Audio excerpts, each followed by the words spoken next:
मामला सामने आया, जांच शुरू कर दी गई है। कई एजेंसियां संदिग्ध फंडिंग की जांच में जुट गई हैं। विदेश मंत्रालय ने फंडिंग की जांच की पुष्टि भी की है।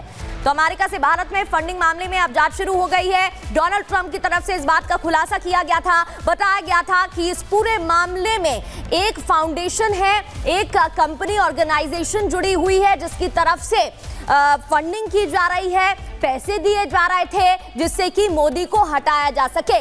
जैसे ही इस बात का खुलासा होता है, बीजेपी लगातार कांग्रेस पर हमलावर है और अब इस मामले की जांच भी होगी, इसकी भी पुष्टि कर दी गई है। विदेश मंत्रालय ने फंडिंग की जांच की पुष्टि की है।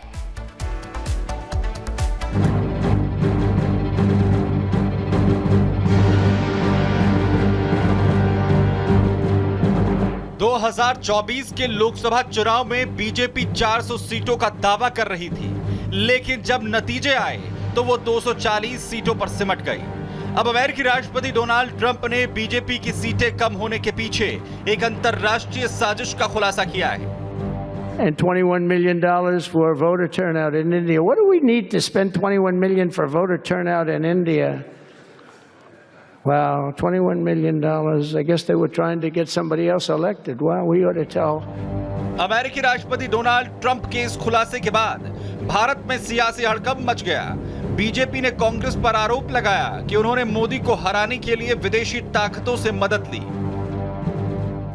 नरेंद्र मोदी जी को हटाना है, अरे खुद में दमखम है नहीं, इसलिए विदेशी शक्तियों की तुम बात करते हो, उनका सहारा लेते हो। दूसरा, भारत को कमजोर करना है, क्योंकि मोदी जी के नेतृत्व में तो भारत मजबूत हो रहा है। राहुल गांधी का कहना कि हम लोकतंत्र कमजोर हो रहा है, ये लड़ाई हमको लड़नी पड़ रही है, तो बड़े लोकतांत्रिक देश मदद क्यों नहीं करते? तो ये सीधा लिंकेज है कि जो बड़ी फंडिंग आ रही थी वो भारत के चुनाव को प्रभावित करने के लिए आ रही थी। कांग्रेस ने डोनाल्ड ट्रंप और बीजेपी दोनों के आरोपों को सिरे से खारिज कर दिया। कांग्रेस ने यूएसएआईडी के इस पैसे को बांग्लादेश में इस्तेमाल होने की बात कही है। कांग्रेस के सहयोगी दलों ने भी इन आरोपों को नकारा है। ये कि कोई भी विदेशी पैसा किसी संस्था को देते हैं तो एफसीआरए के थ्रू जाता है। एफसीआरए के सारे रिकॉर्ड सरकार में है। आपने जितने भी पैसे खर्च किए वो रिकॉर्ड सरकार में है, चाहे यूएन की एजेंसी हो, चाहे यूएसएड हो। डोनाल्ड ट्रंप और नरेंद्र मोदी जी एक सिक्के के दो पहलू हैं। कांग्रेस सहित विपक्षी नेता अब चाहे जो कुछ भी कहें, लेकिन लोकसभा चुनाव के दौरान कांग्रेस नेता राहुल गांधी कई बार विदेश जाकर भारत के लोकतंत्र पर सवाल खड़े कर चुके थे। There is a wholesale capture of the institutional framework of this country. I don't hear anything from the US establishment about what is happening in India. If you're saying partnership of democracies, I mean, what's your view on what's going on here? Trump के खुलासे को विदेश मंत्रालय ने परेशान करने वाला बताया। कहा कि भारत के अंदरूनी मामलों में इस तरह का दखल चिंताजनक है। भारत की संबंधित एजेंसियां इसकी जांच कर रही हैं। अमेरिकी सरकार की तरफ से, उनके एडमिनिस्ट्रेशन की तरफ से ये खुलासा किया गया है, कंसर्निंग है, ट्रबलिंग है, और इसको लेके काफ़ी सारी चिंताएं हैं।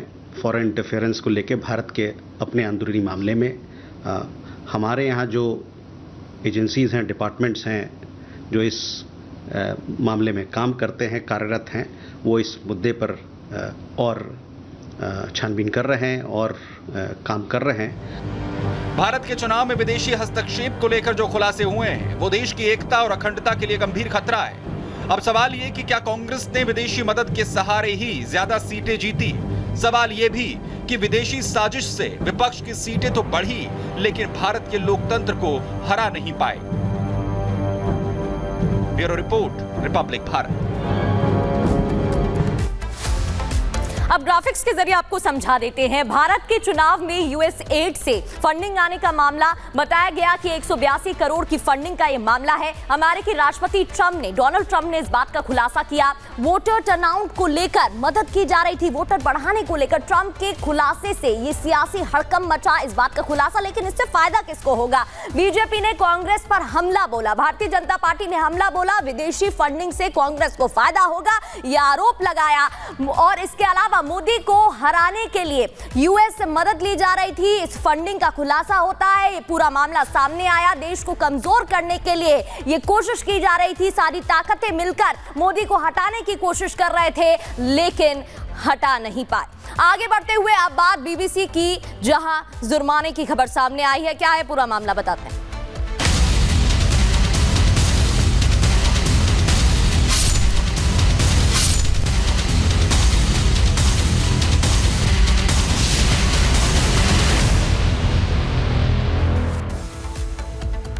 बात बड़ी खबर की, भारत में फर्जीवाड़ा करने वाला बीबीसी, अब बीबीसी पर एक्शन लिया गया है। बीबीसी वर्ल्ड सर्विस पर करीब 3.44 करोड़ का जुर्माना लगा है। जी हां, 3 करोड़ 44 लाख का जुर्माना बीबीसी वर्ल्ड सर्विस इंडिया के डायरेक्टर पर भी जुर्माना लगा है। एफईएमए उल्लंघन पर ईडी ने कार्रवाई की है। पूरे मामले में जांच की जा रही है, पूछताछ भी हो रही है। बताया जा रहा है कि पूरे मामले में करीब 3 करोड़ 44 लाख का जुर्माना लगा है और अब प्रवर्तन निदेशालय की तरफ से पूछताछ की जा रही है।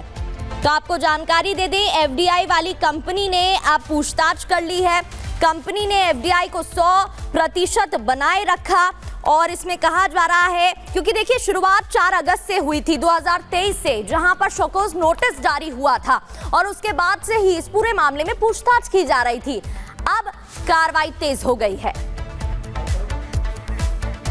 तो बीबीसी पर जुर्माना लगा है। पेनल्टी कितनी लगी है, मामला क्या है, आपको ग्राफिक्स के जरिए भी बता देते हैं। ईडी ने 3 करोड़ 44 लाख रुपए का जुर्माना लगा दिया है। इस पूरे मामले में जांच हो रही है। एफडीआई और फीमा नियमों के उल्लंघन का यह मामला बताया जा रहा है।